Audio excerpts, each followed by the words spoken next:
nearby, which turns out to be the little Yappy. The blacksmith asks who it is, but Yappy tells him to loosen up a little. Suddenly, Yappy shoots out glowing ropes, making the blacksmith realize it's actually a cute little priest. That cracks him up and annoys Yappy. The blacksmith tells him there's no reason to fight since they serve the same divinity. He introduces himself as Antok, the Grail Knight of Steel and Blacksmith, and asks if Yappy is aware of Antok, the Guardian of the Mines.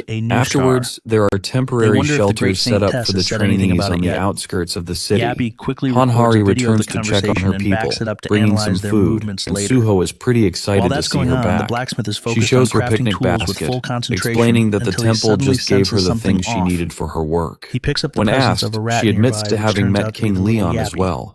Everyone is stunned, but she clears it up, saying it's Leon from this gate, not theirs. Suddenly, Hari asks if they've gathered any intel. Jaehyuk mentions that the capital has been taken over for a while, along with other places, leaving this city as the only one still standing. However, Hari had heard about the final battle from Ventarsis, so she thinks maybe the gate is connected to this battle. Jaehyuk wishes they could somehow read the quest. Moreover, Suho asks if anyone can connect to their divinities. The divine laws are usable, but their connections feel weak. Everyone tries, but Suho is pretty much telling the truth. Suddenly, Soyeon points out how quiet it has become, and there's no noise at all now. Just then, Jaehyuk spots wooden legs, which creep him out. But more importantly, a treeman yanks the tank away, while the soldiers have them cornered. Suddenly, Roxley, the Grail Knight of Divinity of Sun and Judgment, Tadar, arrives.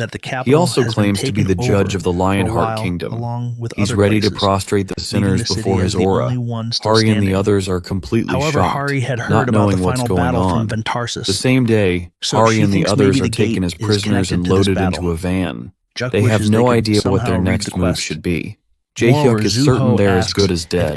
Suddenly, the mustached man tells Jaehyuk to shut up, which catches him off guard. Hari guesses they might be headed to the execution site.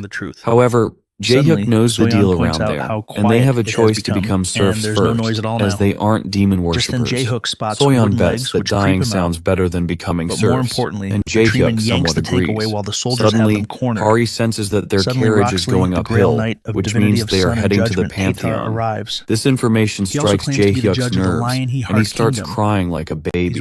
He's sure their deaths are waiting for them. Right then, the doors open to get the prisoners moving. But Jaehyuk is throwing a tantrum.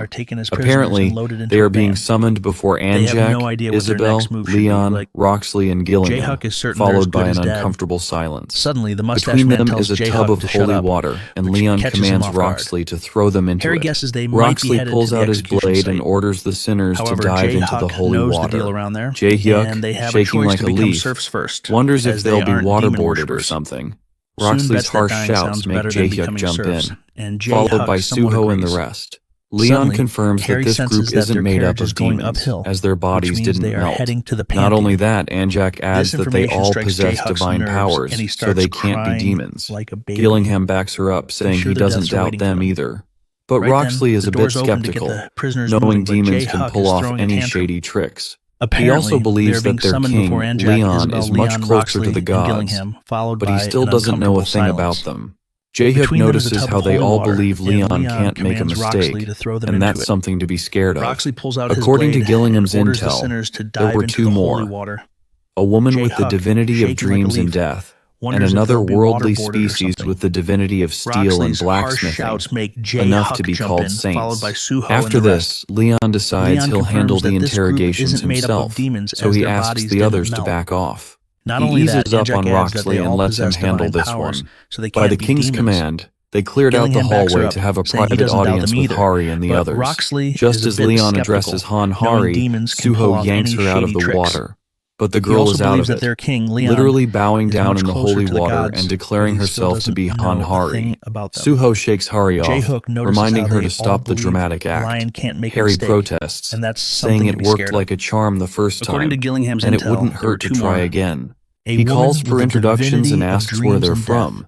The group hesitates, which strikes a nerve with Leon. That makes them quickly blurt out, Seoul, South Korea, lying that it's a faraway nation. Using the divine form divinity dissension, all the gods enter the scene, claiming they don't know any of them, and wondering why they have their blessings. Hato, furiously, mentions that he remembers everyone he's blessed, and won't tolerate imposters, threatening to rip their souls to pieces. Hari is shocked to see Leon summon all the gods at once, especially after he threw up blood when appointing Sir Yape. She can't believe how powerful he is at his peak. Leon then comes clean, saying he arrested them all because the gods don't know anything about them. Leon wants to know who they are and how they arrived here.